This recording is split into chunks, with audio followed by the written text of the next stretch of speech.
Hey there, and welcome back to the B2B Marketing Asia podcast. My name is Joe Escobedo, and today we're going to be talking about the power of B2B sponsored content.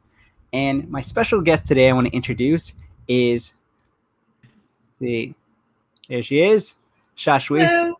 Uthappa, who is the network director at GetCraft. Thanks so much for being on the show. My pleasure. Awesome. So one of the things I'd really love to get your thoughts on is better understanding what are some of the things clients need to know if they haven't embarked on B2B sponsored content before. What are some of the things that you think they need to know? Right.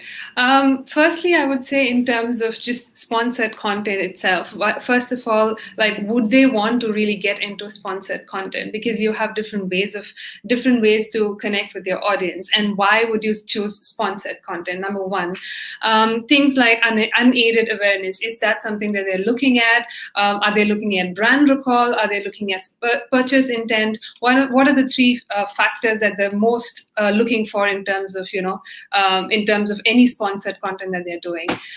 Once that is established, then we look at what do they want the audience to do or feel, right? If there's a direct connect or an indirect connect versus hard sell and soft sell. Those are the few factors I would say is very, very important when it comes to sponsored content itself. Very interesting. You mentioned, some of the KPIs. And would you say that when it comes to B2B sponsored content, most of the clients you work with, they focus on top of the funnel in terms of awareness when it comes to their sponsored content? Or are they looking at bottom of the funnel as well? Well, actually, a lot of clients make the mistake of looking at bottom of the funnel first. Like, this is the leads, this is the conversions that you're looking at. But what they often forget is the customers need to care. Why do I care about this particular tech solution? Why do I care about this particular laptop, for example? How is it making my life easier? So it has to always start from the top of the funnel with the brand awareness. And we actually categorize different types of, in GetCraft, basically, we categorize the influencers into three different buckets, right? The first one is basically the biggest one is basically the promoters, where we actually have the largest audience. This would be people like Chris Reed, I guess, who would basically be the fire to your message and get. They are known for the brand awareness categories. Next one is basically the source. This is where they are in the mid-tier range. I would say about 50 to 80 minimum in terms of their follower count, whether it's LinkedIn or any other space which is basically in that particular vertical of the brands. These are in the mid-tier where they can actually talk about an overarching solution, as well as how this brand or product is basically is basically helping your lives. So these are the source. And finally, we have the conversationalists, nano influencers, who I would call they wouldn't be very, very strong in terms of brand awareness, but they'll actually get the conversation going. They will be able to have a stronger connect with their audience in terms of, like, what is it that you need? What are the problems that you're having with specifically this particular tech solution, for example? And what are the solutions that you are looking for that's not out there? And maybe then have a plugin of the brand or the service, for example. Yeah, you bring up a really good point. I'd love to get your thoughts on this. Is in terms of follower count. You mentioned, if you have a larger follower count, is that something clients are really looking at? The reason I bring that up is because I'm a bit kind of jaded when it comes to this. Obviously, a lot of influencers or partners maybe have massive followings, but you look at the quality of the engagement, you look at the quality of people who are engaging with it as well, and it may be a mismatch in terms of the follower count. So what are your thoughts on this? Right. So exactly, I'm going to hold on to the fact that, you mentioned about having large audiences, but the quality of engagement is low. And that's precisely it. They actually are not looking at engagement. Kim Kardashian, you'd say, I was like, oh my God, that's an influencer, right? She's charging more than 1 million per post, for example. Would you call that person an influencer? I'm just saying this is in the B2C, but essentially when you're looking at larger the pool of, followership, you're not looking at engagement. You're actually looking at just more eyeballs, more brand awareness. Just in fact, if it was a throwing the net, in metaphorical sense, throwing a wider net into the sea to catch fishes, versus a smaller, conversationalist group is where you'll actually have probably a smaller net but deeper net, so people have more conversations going, and that's where you have engagement rates. Now, engagement rates are different for different verticals. Certain things like beauty category, the fashion category, the engagement rate is actually pretty low, as an industry average, 0.5% to 0.8% basically, and that's something you'd be like, why is that so low? Because there's a lot of brand noise, and actually you need to find that signal in the whole noise, and that is why we need conversationalists. And in terms of 2021 sponsored content marketing trend, we're actually even looking at more brands looking at micro and nano influencers, because they really want to go dig deep into the conversations with the customers. Yeah. I think it's a very good point, and it brings me back to kind of what we're doing with some of our clients. I can share a bit. Is looking at it from an account-based modeling point of view. So if we're working with a B2B brand, they will provide us with their account list, and then we'll identify, what are the type of people we want to be connecting with, either on that side or people that have influenced that. So that is something that we've kind of been drilling down. I'm not sure if you've experienced a similar model before. Right. I would say it's been lesser so. People do not know. And most times when it comes to B2B, typical is lead generation campaigns, right? When it comes to B2B, there are more brands who actually want to go for that as an easier route.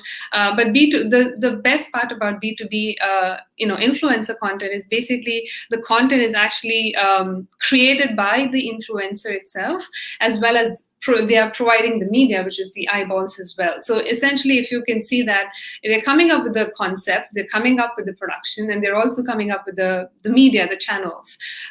In terms of, you mentioned account-based, that's really interesting. Also, the fact that the fact that you call the term influencer. Now, what is an influencer? Not just people who are, for example, if it's a LinkedIn influencer, it's not just the people who are following them, for example. They need to be actively having conversations. Are they posting articles? Are they very, very constant in their communication? If they're not, then they're definitely, you won't suddenly find somebody, even if there's a high followership count, suddenly talking about, hey, these are the cool laptops, that you should be checking out. People will read into it. Like how David Ogilvy says, the customer is not a moron. She is your wife. So if you can believe it, only then the customers can believe it. So that's where it has to be the starting point for brands as well to tap in, is basically looking at how would you call, or how do you quantify somebody as an influencer? Yeah. And that's an interesting parameter you bring up, is in terms of the consistency of content they're putting out. So if they're only posting maybe once a month or once every couple of months, even if they have a massive following and they're getting good engagement, is that really the kind of person you want to be partnering with? So that's a good point that I think a lot of folks don't really think about. And another one is in terms of the specialty as well. I'd love to get your thoughts on which do you find more effective, really broad expertise or those who go a bit niche? We definitely look at, when it comes to influencers, a maximum of 3 niche categories. Even better if you have a specific only one niche categories, because then your engagement roof is really through the roof. And when it comes to even conversions, they are higher in terms of conversions. When I say conversions, it's basically customers buying in from them or using their promotion codes, for example. It's higher when it comes to a lower niche. Tighter niche. The larger it is more lifestyle based, and it's not something that we definitely mention to our brands, because again, it's about finding the signal in the noise, and we don't want to add to the noise. Absolutely, and I think that makes perfect sense in terms of going niche, in terms of interest or topics that they're talking about. What about in terms of geography? So, for example, there are some people who are very well known in India. They're well known in maybe Singapore. How does that play a role in terms of the people you partner with? When we partner with, we actually look at when the audience is there, right? For example, if it's a brand that is both in India as well as Singapore, we will actually match people if it's from India, influencers from India, and not vice versa. Primarily because I would probably not consume content from. I would know much more about Singaporean influencers versus Indian influencers, although I originate from India. Same way when it comes to consumers, they're also looking at whatever is in their geography.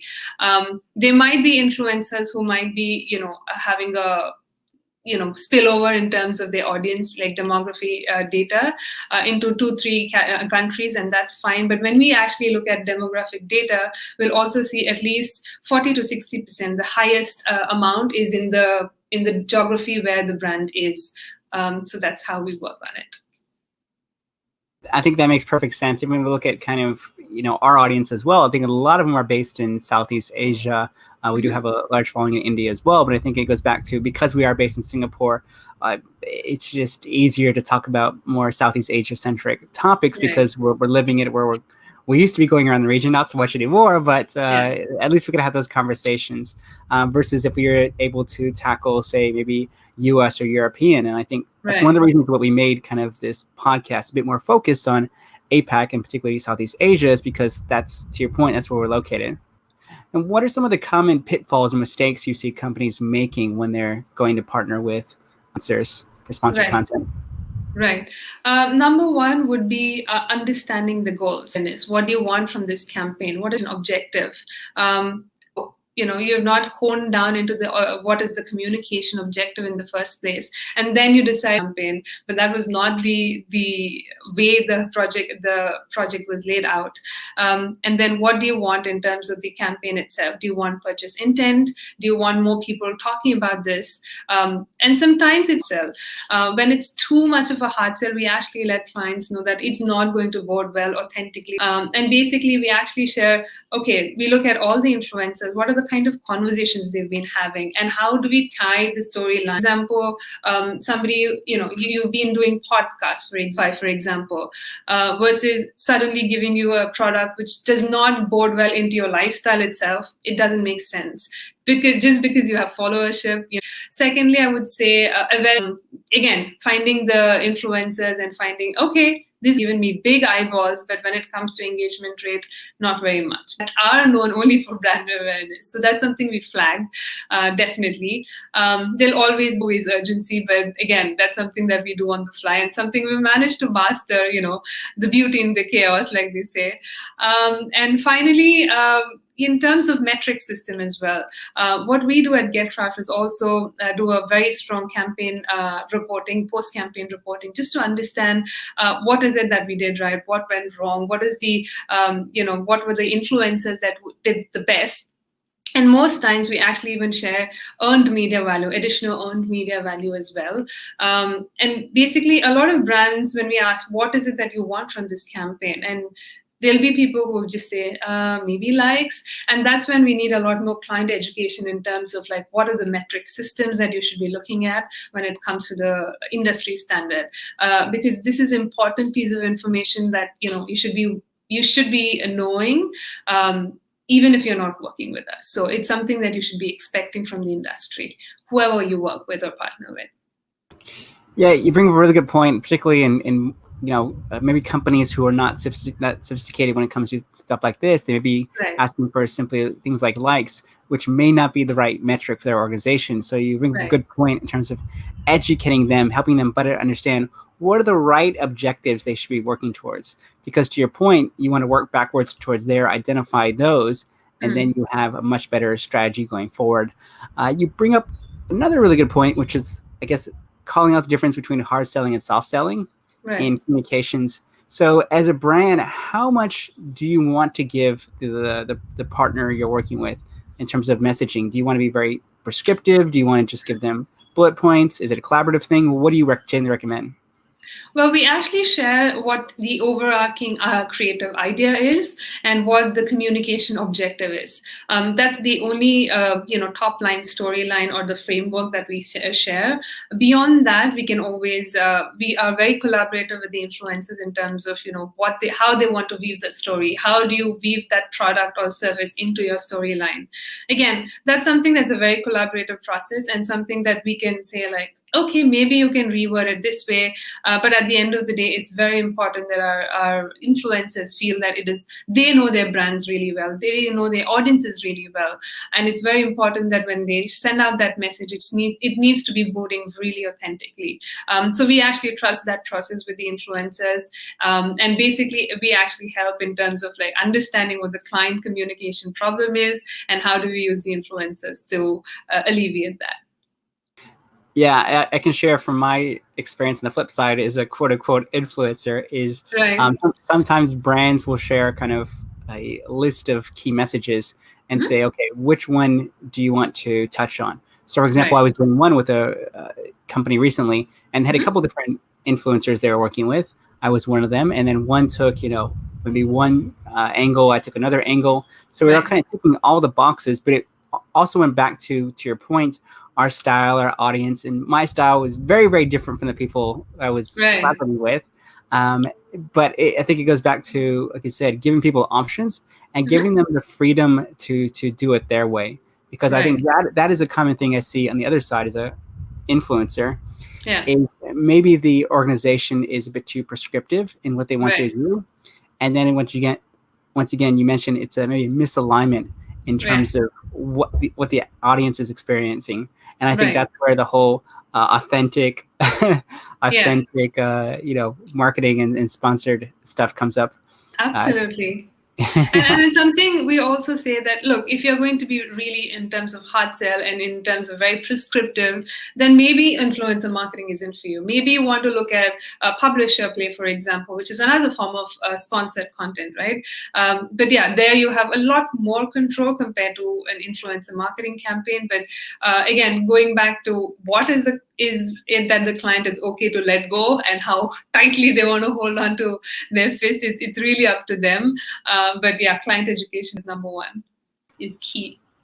Absolutely. You brought up publisher play, so I'd love to get your thoughts more on this. What's really the difference between influencer marketing and a publisher play? Maybe explain what publisher play means for those who are not familiar first. Sure.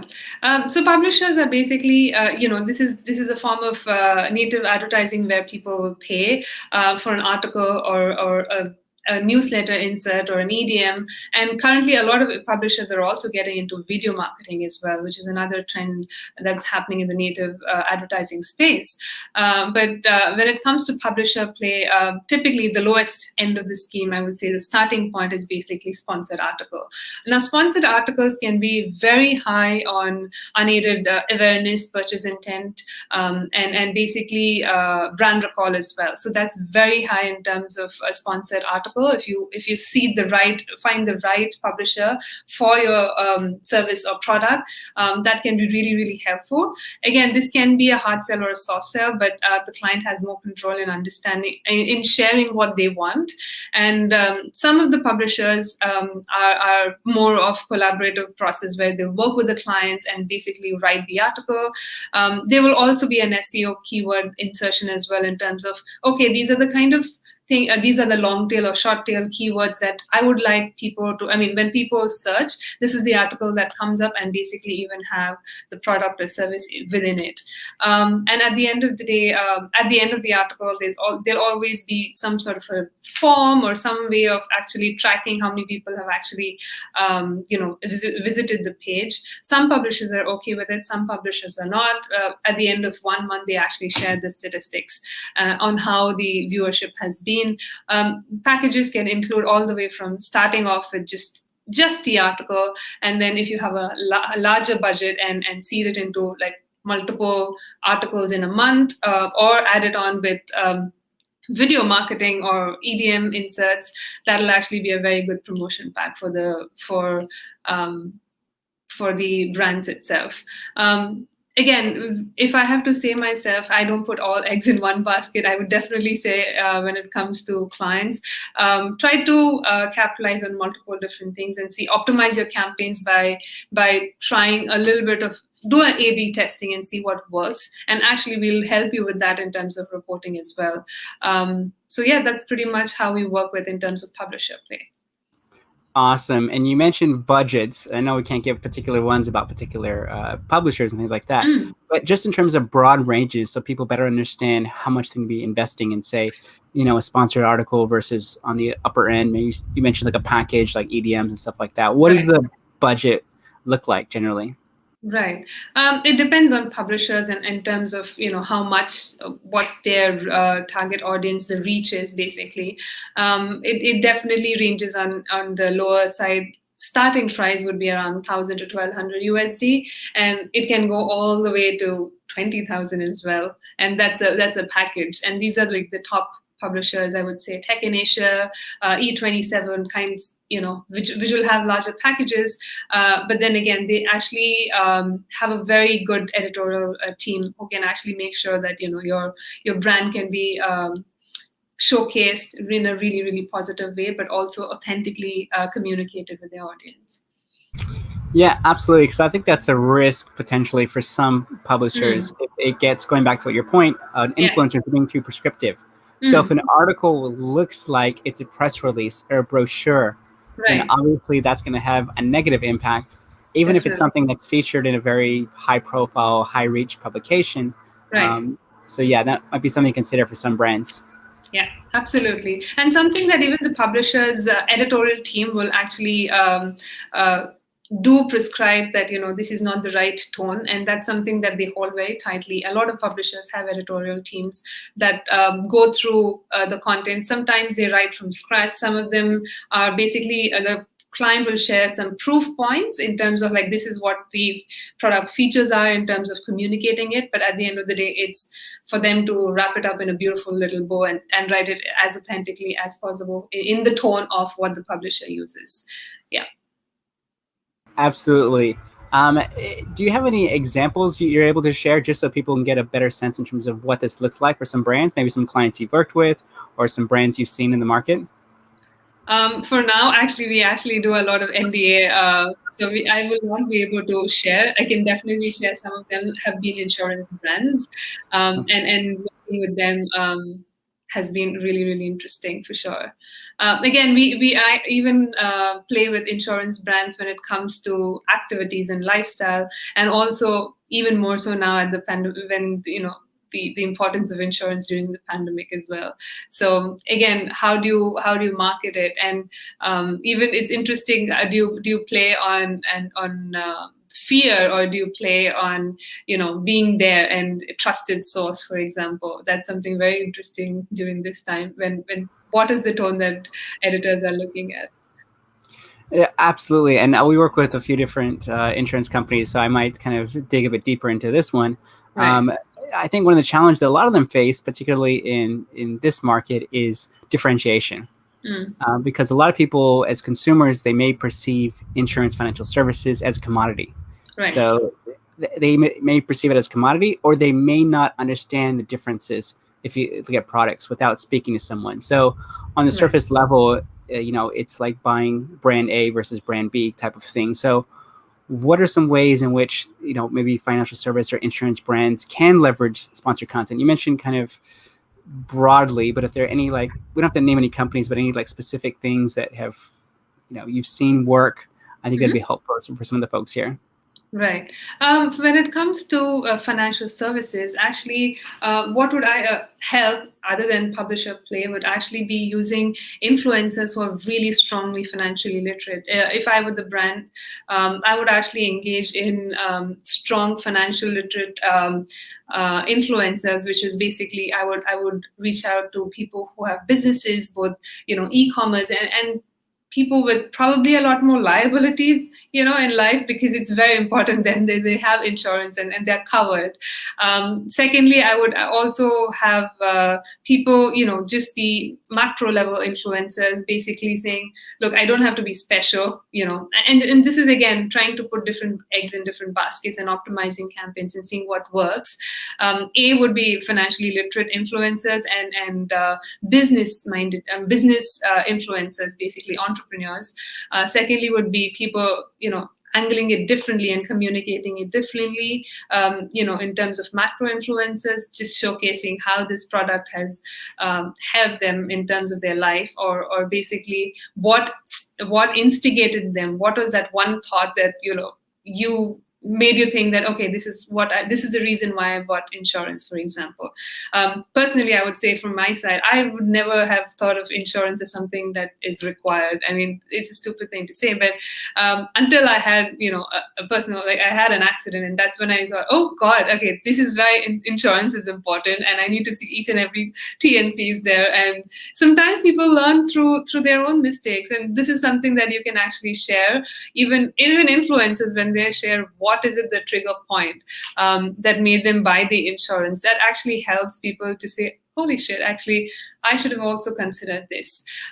So yeah, those are the two things I would do other than publisher play to be able to work with financial services. Very, very good points. I'm glad you brought that up, because I'm on the opposite side. I'm a high liability because I have 2 kids and a wife. So going back to your point, this is just a little bit of a side topic, but I think it's important to understand the triggers. And this is something that's super important for financial services and insurance, is what are the triggers that actually want to make you purchase it? Because to your point, when I was young and single, I couldn't care less about insurance. But as soon as I had my first kid, it's like, okay, I need to get very serious or my wife's going to kill me. So that is something that I was really focused on. Another concept that I've been playing around with in my head recently is the concept of mirroring and how important this really is. So we talked about this in terms of, geography. Maybe you follow people who are in your specific market. I'm also wondering in terms of like demographic. So for example, insurance companies, they want to sell to everyone. They want to sell to, your fresh graduates all the way to your, late retirees. How important is the person you're featuring, whether it be an influencer or partner, whatever it is, how important is it that they have a similar profile, a similar age, similar background to the type of clients you're trying to sell to? I would say really important for sure. But again, if it's somebody, for example, the insurance trigger or a financial investment trigger for somebody middle-aged to somebody much older, or maybe graduates, for example, there are different types of categories. So it's very important when even it comes to the product shot or whatever it is in terms of mirroring, people relate when they look at, okay, this person looks like me. It looks like, okay, this person is buying this because they have similar. I mean, it's just kind of like mind mapping, right? Like, okay, this person looks like me. Oh, this person is actually might be having a similar life. So again, different strokes for different folks, like I say, and it's important that you actually communicate messaging differently to different target audiences with the same brand in mind. Absolutely. I mean, I think, like it's been, insurance is a great example because they have many different target audiences they're trying to appeal to. And you bring up a really, really good point in terms of, people who look like me or sound like me or whatever it is, because you can relate to them more. So glad to hear my theory still sticks. I've been testing this with a couple different things, but thank you for reinforcing that. Lastly, are there any other things that you think are important when it comes to sponsored content? Anything else we haven't talked about that you want to share real quick for the folks? I would just definitely talk on what the brands are actually focusing on. About 20 to 30% of marketing budgets is actually going towards native advertising. Out of the native advertising budget itself, about 70% of the budgets are actually going into influencer marketing. Brands are putting in money. I would say a lot of brands are currently looking at micro and nano, because even more so, they care about conversations. I think the pandemic has actually helped people to pause and think more. And all I would say it's the same for brands as well, to be able to like, okay, a lot of people are communicating, but I want to communicate, I want to care more for our customers, and that is only going to happen when I listen to the customers better. So that's one. Again, there's a lot of video marketing happening, even through influencer marketing, right? People want to enjoy more video content, and then that's something that's a trend that's is picked up quite a lot. And brands are also looking at not just one-off influencer play, but a long form, maybe a year. And there are few people who are looking at, I wouldn't call it essentially a brand ambassador, but more of maybe 3 to 4 posts or a long-term engagement with influencers, just because it just not just first shares what the message is, but also reinforces the communication and the message itself. And also gets the audience to think, okay, this person actually is using this product or service and they care. And basically they are giving you the real deal in terms of like, what is it, the feedback, the real feedback, good, bad, ugly, whatever it is. So the brands actually care about that. So these are the few trends that I would say is picking on, and brands are actually tapping into the categories even more so, especially in 2021. Awesome. Great tips. Thank you so much. Last question is, how can people get in touch with you to find out more about what you do and what you're up to? Sure. You can reach out to me on LinkedIn or just put it up. Email me on shashwat@getcraft.com. Any questions, I'm always a LinkedIn message away. So yeah, that's pretty much it. Thank you. Thank you, Joe. Awesome. Well, thank you so much for sharing your insights and all the trends. I found it super helpful and super interesting. So thank you so much. Thanks for your time, and thanks for the opportunity. It was an amazing chat. Awesome. Well, glad to hear that. And if you're watching or listening, thank you so much as always for your support. Really, really appreciate it. Because there's a lot of practical nuggets in here. So feel free to share it with all your colleagues, your peers. Thank you guys so much. Stay safe, take care, and we'll see you soon. Bye. Take care. Thank you.